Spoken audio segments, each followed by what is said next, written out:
দৃষ্টান্ত সহিতে কথাৰো কহু মহত্ব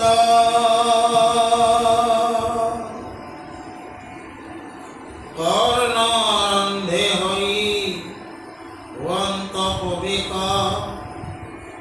ভকতৰ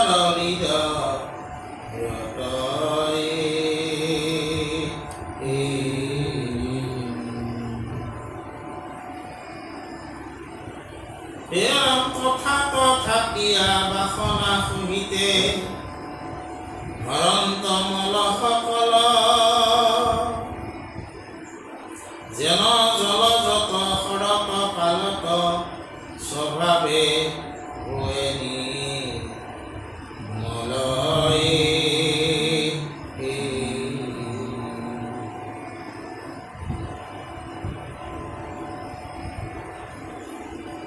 বাৰিষা কালৰ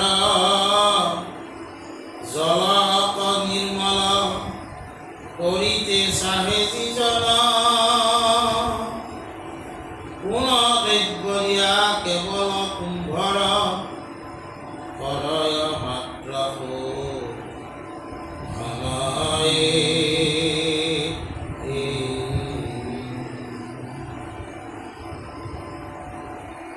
নদী পুকুৰীৰ পানীক নিৰ্মল কৰিতে নোহে শকত কলহৰ নষ্ট নোহে সমুদায় কৰিয়া থাকে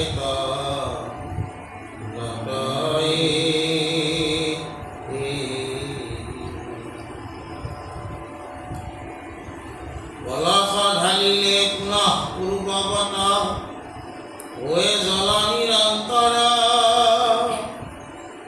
এহি মতে তপ জপ দান আদি পায় চিত্ত যিটো হৰয়ে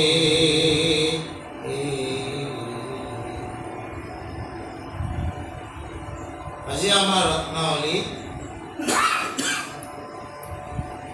যোৱা কালি আমি কৈছিলোঁ যে ভগৱন্ত কৃষ্ণ কথা শ্ৰৱণ কীৰ্তন ভক্তি ধৰ্মই যেতিয়া আমাৰ হৃদয়ত ক্ৰিয়া কৰে তেতিয়া আমাৰ কলিকিত্ত যিবিলাক কথা মল এই সমস্ত হৰণ নামে সেই সমস্ত কি কৰে আমাৰ হৃদয়ৰ পৰা হৰণ কৰি লৈছে। আচলতে আমি এই মনুষ্য জন্মত ঈশ্বৰে আমাক যিটো বিবেক দিছে এই বিবেকৰ দ্বাৰাই আমি আচলতে পৰিচালিত হওঁ।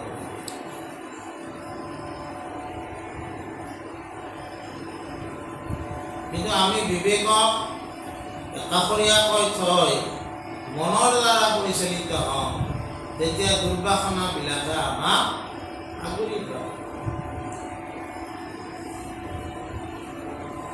ঈশ্বৰৰ নাম শ্ৰৱণ কীৰ্তন ভক্তি ধৰ্ম সাধন কৰিলে মন বশীভূত হয়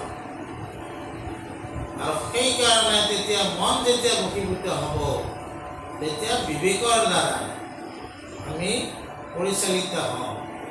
বিবেকৰ দ্বাৰা পৰিচালিত হ'লে আমাক কাম ক্ৰোধ লোভ মোহ মদ মাৎসৰ্য এই সমস্ত ঢৌৱে আমাক তল ওপৰ কৰিব।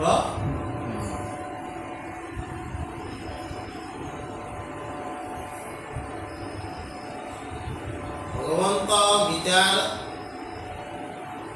বুলি কওঁতে গীতা শাস্ত্ৰ বুলি কওঁতে সাধাৰণতে আমাৰ মনলৈ এখন ৰথ যিখন ৰথত কৃষ্ণই চাৰিটা ঘোঁৰাৰ লেকাম ধৰি থকা আমি দেখা পাওঁ আৰু অৰ্জুনে ওপৰত থাকে। অৰ্জুনক কৃষ্ণই কিবা কিবি কৈ থকা দৃশ্যটো আমি দেখা পাওঁ।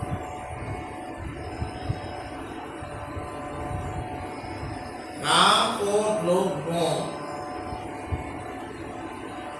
এই চাৰিটা ঘোঁৰাৰ লেকামডাল কাৰ হাতত আছে? ভগৱন্তৰ হাতত। অৰ্থাৎ বিবেকৰ হাতত এই লেকামডাল থাকিব লাগিব। মন বৰ চঞ্চল, অৰ্জুনক বাৰে বাৰে বুজাব লগা হৈছে। অৰ্জুনে বাৰে বাৰে তেওঁ অৰ্জুনক চঞ্চল মন বুলি কৈছে, কৃষ্ণক বিবেক বুলি কৈছে। মনক বশীভূত কৰাটো ইমান সহজ নহয় আৰু নহয় কাৰণে আমি আচলতে মনৰ দ্বাৰা পৰিচালিত হওঁ কাৰণে আমাক দুৰ্বাসনাবিলাকে আগুৰি ধৰে। আৰু যেতিয়া মনৰ দ্বাৰা পৰিচালিত হওঁ তেতিয়া এই কলিৰ প্ৰভাৱবিলাকে আমাক পাব সহজ হয়। ৰত্নাৱলীয়ে কৈছে যে ঈশ্বৰৰ নাম স্মৰণ শ্ৰৱণ কীৰ্তন কৰিলে এই সমস্ত পাপৰ পৰা আমি হাত সাৰিব পাৰোঁ। ভগৱন্তৰ কথা কৰ্ণপথে ভকতৰ হিয়াত প্ৰৱেশ অন্ত হৰি আতিশয় দূৰা সন্ত তাৰ দূৰতো বিদূৰা সন্ত তাৰ। এতিয়া কৰ্ণই আমি কৃষ্ণ কথা শুনিম, কৰ্ণই আমি শুনো হয়, কিন্তু এই শুনা কথাটো মনন কৰিব লাগে। মনন কৰি এই শুনা কথাটো আচৰণ কৰিবাক লাগি আমি চেষ্টা কৰিব লাগে। আৰু এনেকুৱা পদ্ধতিৰে যদি আমি জীৱনটো চলাব খোজোঁ লাহে লাহে আমাৰ কি হ'ব? আমাৰ হৃদয়ত ভগৱন্তৰ প্ৰৱেশ ঘটিব। বুজা নাই? তাকে কৈছে আজি ৰত্নাৱলী এই সমস্ত কাৰ্য কৰোঁতে কাৰ্য কৰিলেহে কাৰ্যৰ পৰাই এটা নিৰ্ণয় ওলাব। মহাত্মা গান্ধীক একদিন তেওঁৰ এজন শিষ্যই সুধিছিলে, শিষ্য বুলিয়ে ক'লো আৰু, যে আপুনি কি জীৱনত কি টান পায়? তেতিয়া মহাত্মা গান্ধীয়ে কৈছে যে মই নিৰ্ণয় কৰা কথাটোৱে টান পাওঁ। নিৰ্ণয় কৰাৰ কাৰণে এটা বিচাৰ লাগে, আৰু সেই আমি নিৰ্ণয় কৰিব নোৱাৰা কাৰণে বহু কথা বিপদত পৰোঁ। মহাত্মা গান্ধী সেইটোৱে কৈছে যে বিচাৰ এটা লাগিব। বিচাৰ নথকা মানুহে কেতিয়াও নিৰ্ণয় কৰিব নোৱাৰে।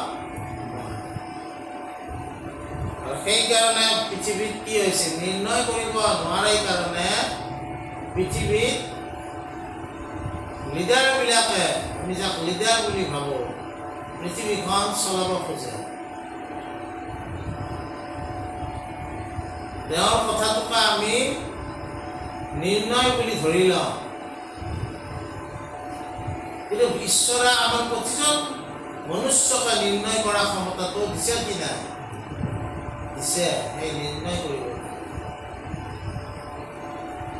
আৰু যেতিয়া এনেকৈ আমি এটা প্ৰক্ৰিয়াৰ মাজেৰে ঈশ্বৰৰ নাম আমি শ্ৰৱণ কৰিম, কীৰ্তন কৰিম, ঈশ্বৰৰ কথা যিখিনি শুনিছোঁ, ভগৱত কথা, সেইখিনি মনন কৰিম, চিন্তন কৰিম, আৰু এইখিনি আচৰণ কৰিবাক লাগি চেষ্টা কৰিম। এই প্ৰক্ৰিয়াৰ মাজেৰে যদি আমি যাওঁ, তেতিয়াহ'লে আমাৰ হৃদয়ত ভগৱন্তৰ প্ৰৱেশ হ'ব।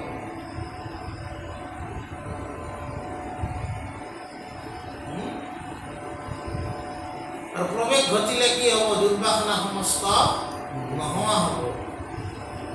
তাকে কৈছে যে ইয়াৰ কাৰণে বহুত কিবা কিবি কৰিব দৰকাৰ নাই। হৰিৰ সেৱাত কিছু নাহিকে প্ৰয়াস, আপুনি লয়বন্ত হৰি হৃদয়ত। কেৱল শুনিব লাগে, কীৰ্তন কৰিব লাগে, শুনা কথাখিনি আচৰণ কৰিবৰ কাৰণে চেষ্টা কৰিব। তেতিয়া তোমাৰ যেনেকৈ তাৰমানে শৰৎ কালত যেনেকৈ পানী নিৰ্মল হয়, ঠিক তেনেকৈ তুমিও নিৰ্মল হ'ব পাৰিবা। ইয়াৰ পিছত আকৌ কি কৈছে যে বাৰিষা কালৰ পানী খোলা হৈ থাকে, এই খোলা পানী নিৰ্মল কৰাৰ কাৰণে আচলতে আমি যিটো পানী আমি তলৰ পৰা পাওঁ, তাকো আমি পৰিশোধিত কৰিব লগা হয় কি নহয়? আজিকালি পানীত কিমান মিনাৰেল আছে, আৰ্চেনিক আছে, এইবিলাক চব লক্ষ্য কৰিব লগা হয়, চাব লগা হয়। বাৰিষা কালৰ পানী সাধাৰণতে ঘোলা। এই ঘোলা পানী সংগ্ৰহ কৰি আছে আমাৰ যিটো পানী যোগান আছে, তাতে কি কৰে, এলাম বা ক্লৰিন গেছ বা সোডিয়াম ক্লৰাইড, পটাছিয়াম ক্লৰাইড ইত্যাদিবিলাক তাত যেতিয়া যুক্ত কৰে, তেতিয়া পানী কি হয়? নিৰ্মল হয়। তাৰপিছত পানী কি আমাক বিতৰণ কৰে। ঠিক তেনেকৈ আমাকো কৈছে যে তোমাৰ হৃদয় নিৰ্মল কৰাৰ কাৰণে তুমি কি কৰিব লাগিব? ঈশ্বৰৰ নাম স্মৰণ, ঈশ্বৰৰ নাম শ্ৰৱণ, ঈশ্বৰৰ নাম কীৰ্তন।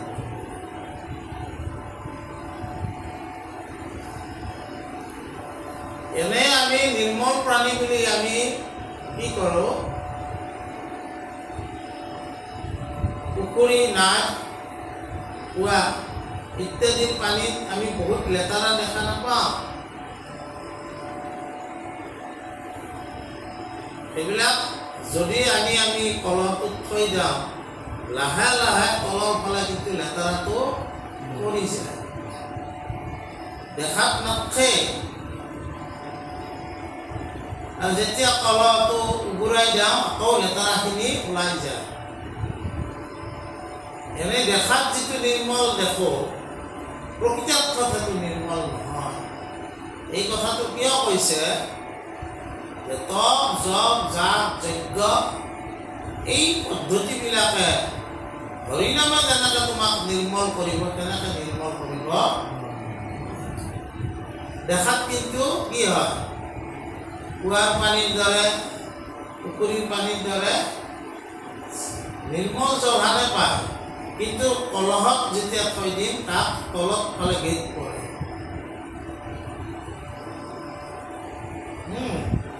তাকে কৈছে যে একমাত্ৰ তাৰমানে ঈশ্বৰৰ নামেহে তোমাক পৰিশোধিত কৰিব পাৰে, বাকীবিলাকে সম্পূৰ্ণকৈ নোৱাৰে।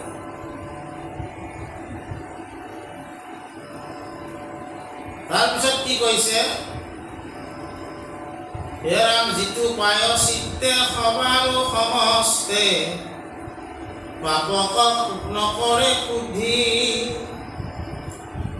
গুৰু কৰা কিঞ্চিতে কমান পবিত্ৰ কৰয় বুদ্ধি, তাহাৰ সমলি বীজ নুগুচয় বাসনা থাকে চিত্তত, পুনৰপি চিত্ত চলিলে দুনাই হোৱাই পাপী পূৰ্বৱত,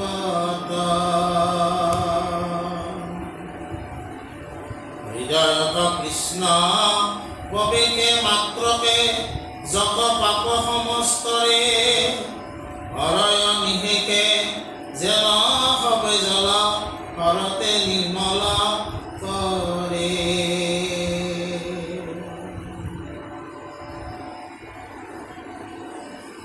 পায়চিত্ত, আমি যদি কিবা কিবি পাপ কাম কৰোঁ তাৰ পায়চিত্ত আছে।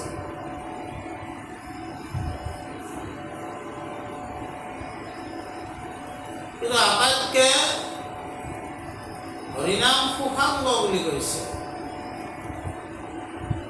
অজামিল উপেক্ষানত মহাপুৰুষে লিখিছে যে হৰিনামৰ দ্বাৰা যিটো পায়চিত্ত হয় তাৰ দৰে আৰু কোনো পায়চিত্ত হ'ব নোৱাৰে। বাকী ব্যৱস্থা দি পায়চিত্ত আমাৰ কৰিব পাৰে, কিন্তু কি হয়, সি সম্পূৰ্ণ আমাক শুদ্ধ কৰাব নোৱাৰে। কিন্তু হৰিভক্তিৰ দ্বাৰাই যদি পায়চিত্ত হয়, হৰিভক্তিৰ দ্বাৰা অন্তৰ্গত হৈ যদি পায়চিত্ত হয়, তেতিয়া মানুহজনে সেই পাপবিদ্যা পুনৰাই নকৰে। দণ্ডা, খৰচা ইত্যাদি দি আমি পায়চিত্ত কৰিব পাৰোঁ, কিন্তু মনত যদি অনুশোচনা আমাৰ নাহে, অনুতপ্ত আমি যদি নহওঁ, তেতিয়াহ'লে সেই পায়চিত্তই তোমাক শুদ্ধ কৰিব নোৱাৰে। আৰু হৰিনামে তোমাৰ অন্তৰখন শুদ্ধ কৰিব, তুমি আৰু সেই পাপটো দুনাইবাৰ কৰাৰ কাৰণে তোমাৰ কোনো ইচ্ছা নাযাব। কিন্তু মই ধন টকা দি পায়চিত্ত যদি কওঁ, সেইটো এটা মোৰ আহিলে হ'ব যে আৰু একবাৰ কৰিলোঁ আকৌ মই এনেকৈ দান দক্ষিণা ইত্যাদি দি পায়চিত্ত।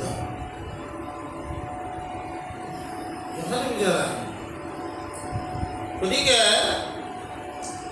যেতিয়া তুমি অনুতপ্ত হয়, অনুশোচনা দগ্ধ হয়, ঈশ্বৰৰ চৰণত শৰণ হয়, ঈশ্বৰৰ নাম স্মৰণ, নাম শ্ৰৱণ, নাম কীৰ্তন কৰিবা, তেতিয়া ভগৱন্তই তোমাৰ হৃদয়ত প্ৰৱেশ কৰিব আৰু যিমান তোমাৰ পাপ, এই সমস্ত পাপ হৰণ কৰিব।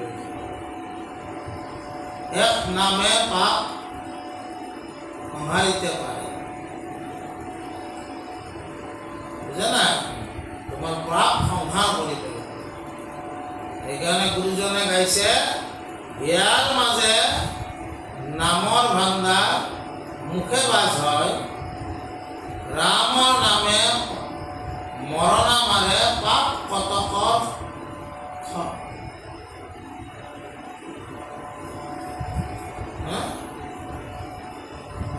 কাৰণে পাপৰ যিবিলাক সৈন্য, এই সমস্ত সৈন্য নাশ হৈ গৈছে। পাপ বিপক্ষক সংহৰি হৰি নামে খলাখলি হাসে। এই পাপ বিপক্ষক ভগৱন্তই সংহাৰ কৰাওঁতে নামে খলখলকৈ হাসে। পাপ বিপক্ষক সংহৰি হৰি নামে খলাখলি হাসে। পুৰুষে সহিতে সকিত্য কৰিয়া পাপ বিপক্ষ সংহৰি কৰি নামে খলাখলি হাসে। সকল ধৰ্ম উপৰে বকিয়া হৰি নাম প্ৰকাশে।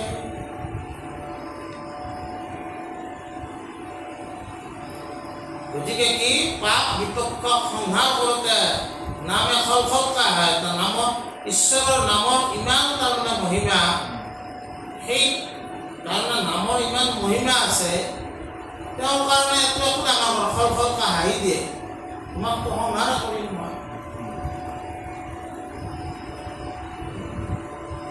নামৰ মহিমা বহুত আছে। আৰু সেইকাৰণে তাৰমানে কি কৰে, শৰৎকালৰ পানী যেনেকৈ নিৰ্মল হয়, ঈশ্বৰৰ নামেও তোমাৰ হৃদয় কি কৰিব, নিৰ্মল কৰিব।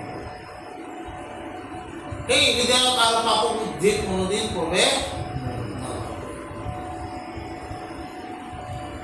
হে ৰাম দেৱৰ বচনে ইটো দৃষ্টান্তৰ, তাৎপৰ্য কৰো স্পষ্ট। আন কৰ্ম ধৰ্মে জীৱতে পাপীয়, পাপক নকৰে নষ্ট। যেন মতে তজু চৰিত্ৰ অমৃত, শুনিয়া মহন্ত নৰে। বঢ়ায়া ভকতি শুদ্ধ হয় উন্মতি, জগত পবিত্ৰ কৰে। দেৱৰ বচন দেখাইলো কৃষ্ণৰ, কথাৰ যেন মহত্ব। এতেকে কৃষ্ণৰ কথা শুনিলেকে, জানি ভকতিৰ তত্ত্ব। ইয়াকে তাৎপৰ্য বুলি কৈছে, স্পষ্ট তাৎপৰ্য, যে অন্য যিটো বিধান আছে, তপ জপ জাপ যজ্ঞ ইত্যাদি, সেই সমস্তই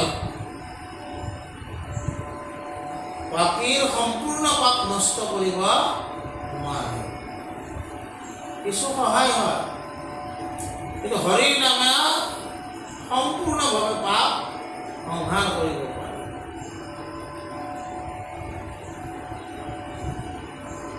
আৰু সেইকাৰণে আমাক কৈছে যে ঈশ্বৰৰ চৰিত্ৰ মহন্তসকলৰ মুখেদি আমাক শুনিব দিছে। শুনিলে কি হ'ব, তুমিতো পবিত্ৰ হবায়ে, আৰু তোমাৰ দ্বাৰাইও আকৌ জগতখনক পবিত্ৰ কৰিব পাৰিবা।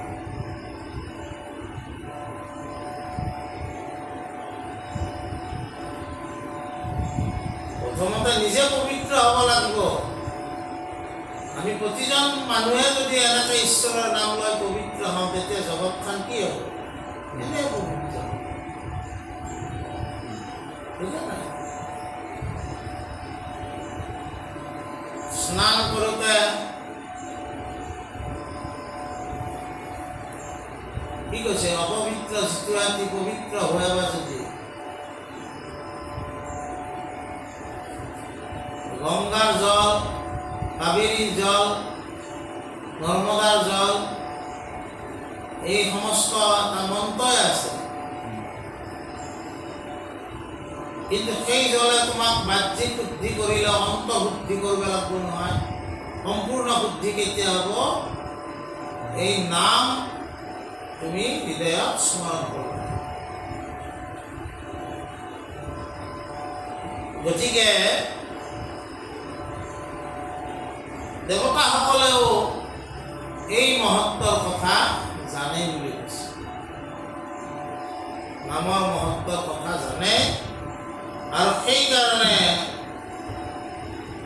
ভক্তি কৰাৰ কাৰণে দেৱতাসকলেও মনুষ্য জনম ল'বা ইচ্ছা কৰে।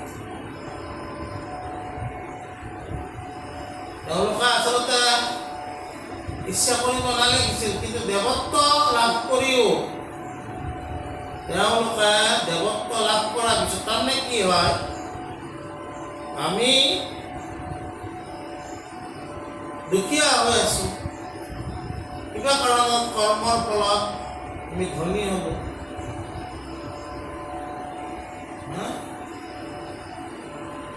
দুখীয়া হৈ থাকোঁতে আমাৰ যিটো দুখ আছিল, ধনী হোৱাৰ পিছত সেইটো দুখ আমাৰ নোহোৱা হ'ল।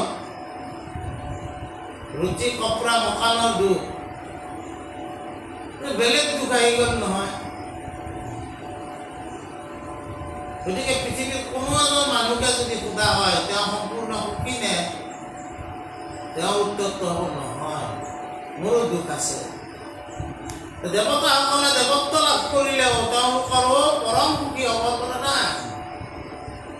কিন্তু তেওঁলোকে শাস্ত্ৰত কি হৈছে, শাসনা ত্ৰায়তি ইতি শাস্ত্ৰঃ।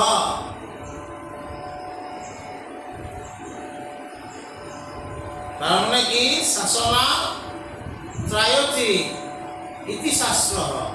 শাস্ত্ৰ কাক কয়? যে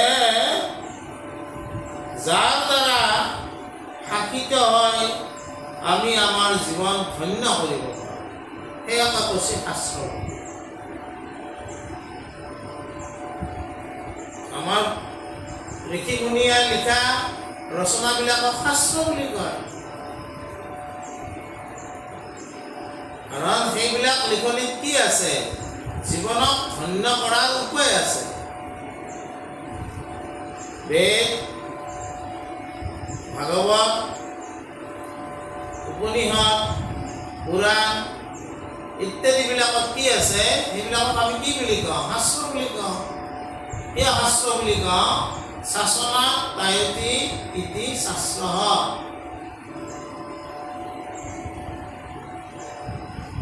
যাৰ দ্বাৰা আমি শাসিত হয় নিজৰ জীৱন ধন্য কৰিব পাৰোঁ, সেইকাৰণে সেইবিলাকক কি বুলি কোৱা হয়? শাস্ত্ৰ। শাস্ত্ৰ যিবিলাক কথা দেৱতাসকলে উপলব্ধি কৰে, শাস্ত্ৰই কি কৈছে? পৰম সত্যম ধীমেহি, পৰম সত্যৰ লগত যদি যুক্ত হোৱা তেতিয়াহে তুমি সুখী হ'ব পাৰিবা। পৰম সত্যক জানিবাক লাগি চেষ্টা কৰা। পৰম সত্যক জানা সাধনাটো কাক দিছে? মনুষ্য। মনুষ্য জনম সাধাৰণ জনম। মনুষ্য সাধনা কৰিলে কি হ'ব পাৰে? নৰে নাৰায়ণ হ'ব পাৰে। ভকত হ'ব পাৰে। ভকত যদি হয় ঈশ্বৰৰ হৃদয় আৰু ভকতৰ হৃদয় একে হ'ব পাৰে। এই যিটো মনুষ্য জীৱনত যিটো কথা আছে, দেৱতাৰ জীৱনত নাই। সেইটো ইন্দ্ৰই কেতিয়াও ভগৱানৰ দ্বাৰা একে হ'ব নোৱাৰে। কথাটো বুজি পাইছা না? কিন্তু এজন মনুষ্যই, আজি আমি শংকৰদেৱক ভগৱন্তৰ দৰে একে বুলি ভাবো না নাভাবো? আমি কওঁ না নাকওঁ? ত্ৰিভুৱন বন্দন দৈবকী নন্দন জুহৰি মাল্ল কংস জগজন কাৰণ দেৱনাৰায়ণ শংকৰ তাকেৰি অংশ। কৃষ্ণই শংকৰ গুৰুৱে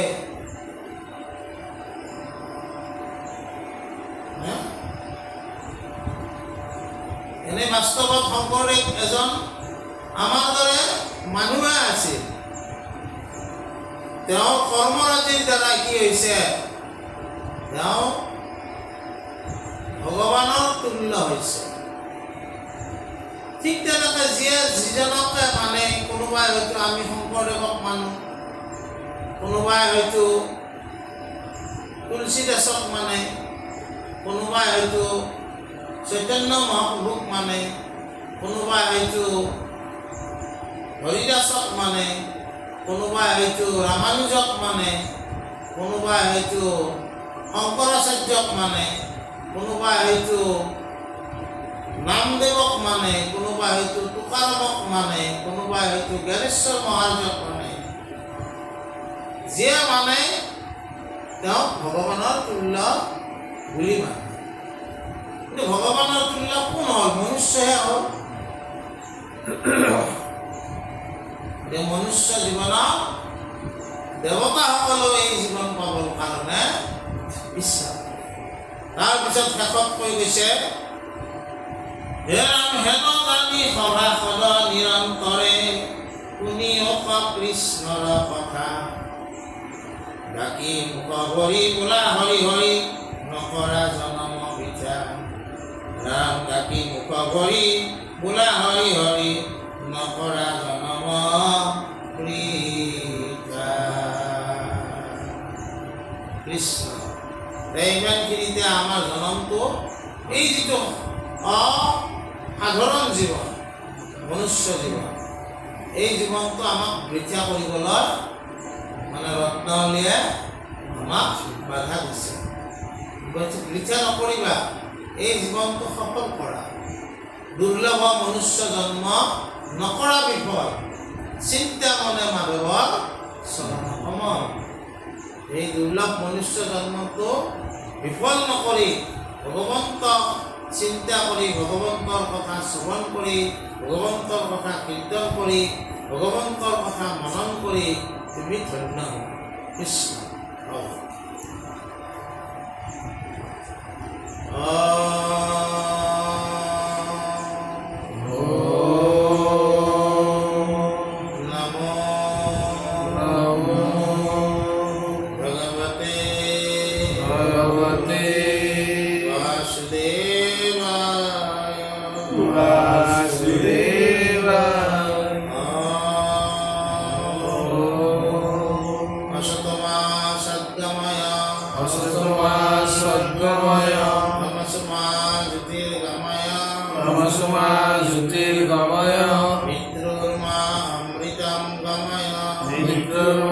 অমৃতম গময়